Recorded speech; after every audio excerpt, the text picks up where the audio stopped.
Hey tubers, welcome back for another adventure.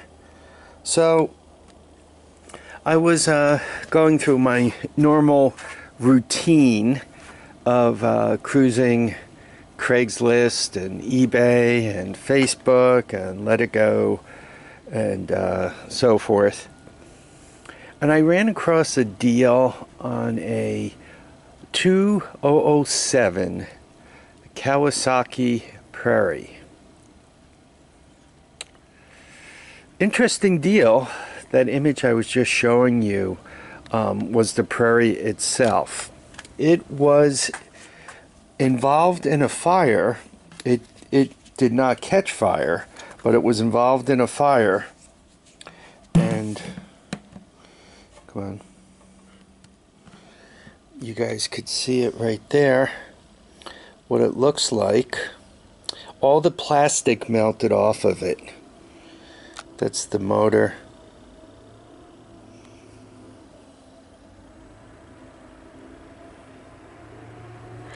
That's the rack, the back rack leaning up against the front of it.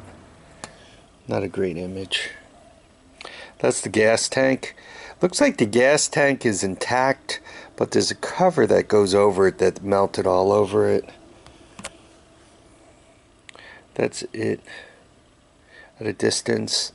What's interesting is they show you the plow right there. So supposedly this is a low, that's the battery compartment. That's, oops, where are we? There we go.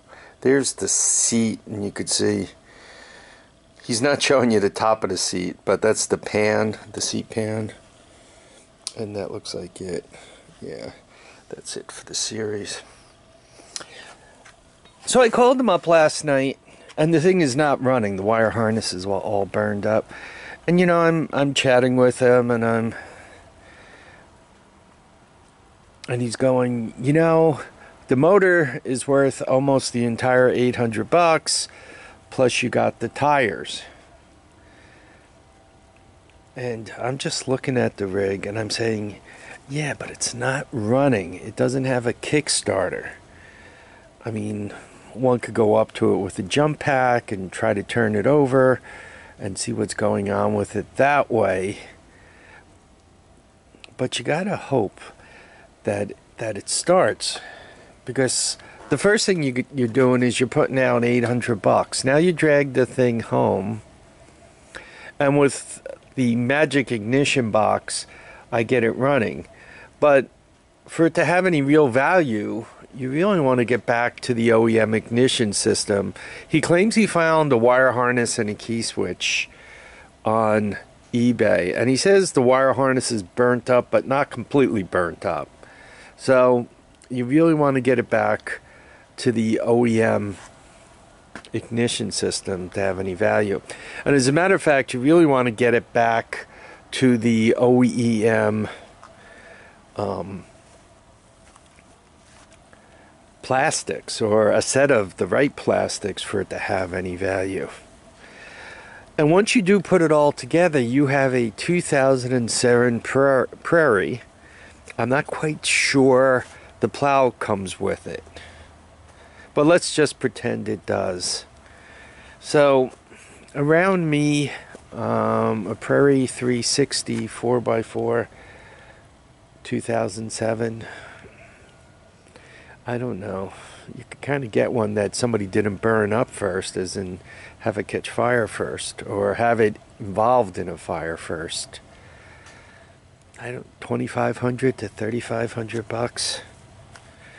So let's go through the numbers again from the beginning. You got 800. Looks like the plastic's about 250.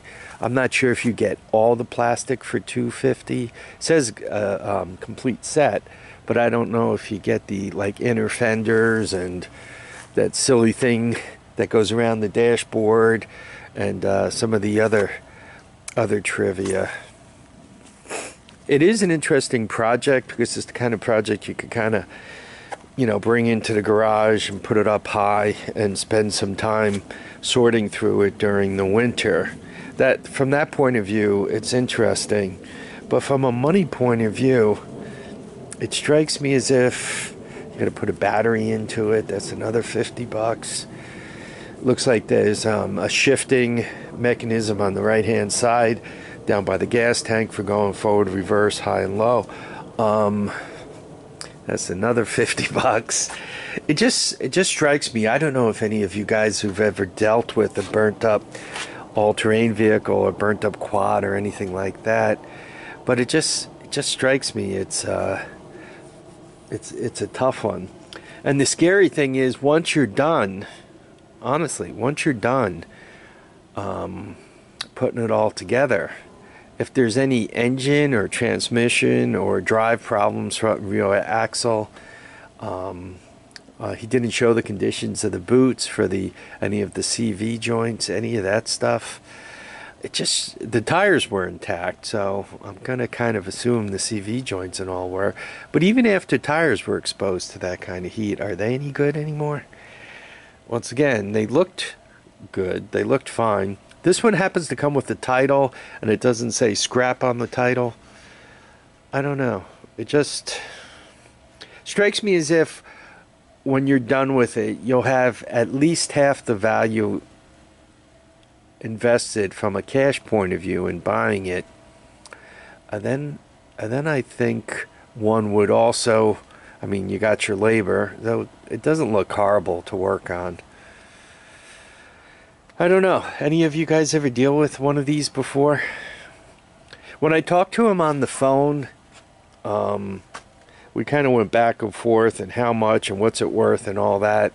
I was kind of thinking top end value is about 500, because I felt like for 500, between the tires and if the engine's no good, you could still pull some parts off of it and everything else, you could probably get out alive at 500. You know, selling the CV joints and, you know, axles and, you know, whatever else you can pull out of it. Carburetor, I think, is still good. I think one could get out of it alive at 500 if it's not all it's supposed to be. It just strikes me as at 800, you know, you're just way out on a limb. It just doesn't strike me as if there's enough meat left on that bone to satisfy the dog. You know, it's just not enough. Anyway, I don't know if any of you guys ever dealt with a burnt up quad or Jeep. You know, that would be kind of something similar if one found a burnt up Jeep somewhere, and you tried to bring it back, right? Something that was involved in a fire but was not the cause of the fire. Anyway, let me know what you guys think. I don't think I'm going for it. First of all, I don't have $800. I really don't have $500 to throw into it. I really don't have the space to work on it at the moment.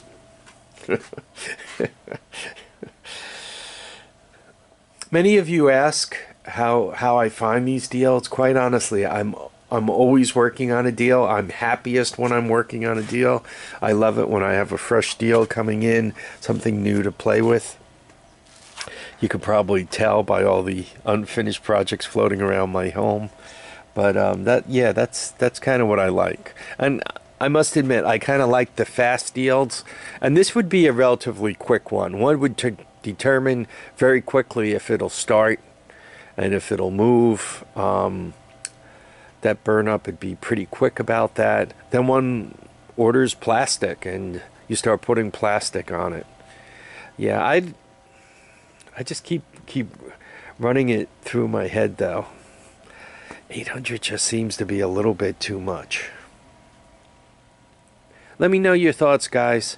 I want to thank everybody for dropping by to watch and comment and subscribe. Please remember to keep your feet down, your heads up, and get out and enjoy each and every day, even if it's kind of raining and snowing and cold and dreary. Bye now.